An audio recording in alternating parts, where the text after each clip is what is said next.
What's the most original thing you've ever seen? A film? A painting? A song? I bet if we dug deep enough, we'd find its DNA scattered all over history. For years, I thought originality meant pulling something out of thin air, a spark that had never existed before. And that belief haunted me, because every time I sat down to create, I'd see ghosts. This shot feels like Kubrick. This riff sounds like the Beatles. This sentence? Someone's already written it. It felt like everything I could think of was already taken. And if that was true, what was left for me to make? One day, in a dusty art book, I stumbled across a quote from Picasso. "Good artists copy. Great artists steal." Not steal in the criminal sense, but take, transform, twist until it becomes yours. That line stuck with me. So I started looking closer at all these genius originals I admired. And what I found changed the way I see creativity forever. Let's start with hip-hop. People call it the sound of a generation, a revolutionary art form. But the first hip-hop records, they weren't invented from scratch. In the Bronx, DJs like Kool Herc and Grandmaster Flash took existing funk and soul records, cut them apart, looped the drum breaks, and stitched them back together. It was literally recombination. But here's the thing. The way they chose which beats, how they layered them, how they worked the crowd, that's where the originality was hiding. They didn't create new instruments.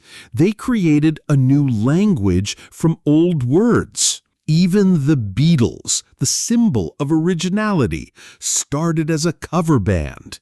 They took Chuck Berry riffs, Little Richard's energy, girl group harmonies, and recombined them into something distinctly theirs. Without those influences, A Hard Day's Night might never have existed. And that's when it hit me. Maybe originality isn't a lightning bolt. Maybe it's a collage. Think about Star Wars. In 1977, it blew people's minds. But George Lucas wasn't inventing from zero. He borrowed the plot structure from Akira Kurosawa's The Hidden Fortress, the serial tone from Flash Gordon, the mythic beats from Joseph Campbell's Hero's Journey. Even the space battles came straight from Second World War dogfight footage. George just recombined them.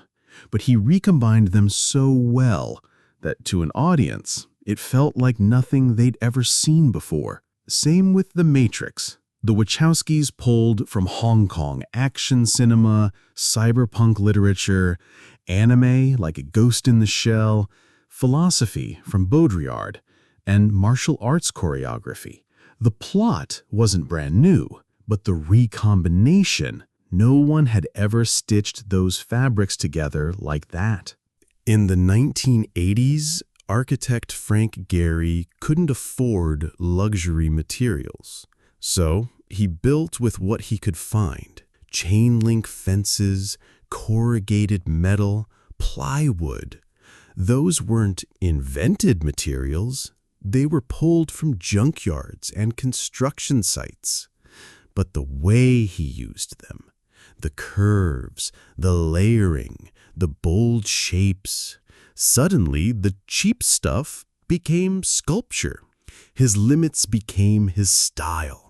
And if Gehry had access to unlimited marble and glass from the start, we might never have heard of him. Fashion designer Vivienne Westwood did the same. She didn't invent leather jackets, tartan, or safety pins, but her punk-era recombination turned those elements into a rebellion you could wear. The iPhone wasn't the first smartphone. It wasn't even the first touchscreen device. But Apple combined existing ideas, multi-touch gestures, mobile internet, app ecosystems, into one package that felt inevitable. They didn't invent the pieces, they perfected the combination. Even nature works this way. Evolution doesn't invent life forms from scratch, it recombines DNA. A bat's wing, a whale's fin, and your hand? Same bone structure, just rearranged. We call it adaptation, but it's really nature's remix. And creativity works the same way. We're all carrying fragments of what came before, ideas, memories, influences. And what makes us original is how we arrange them.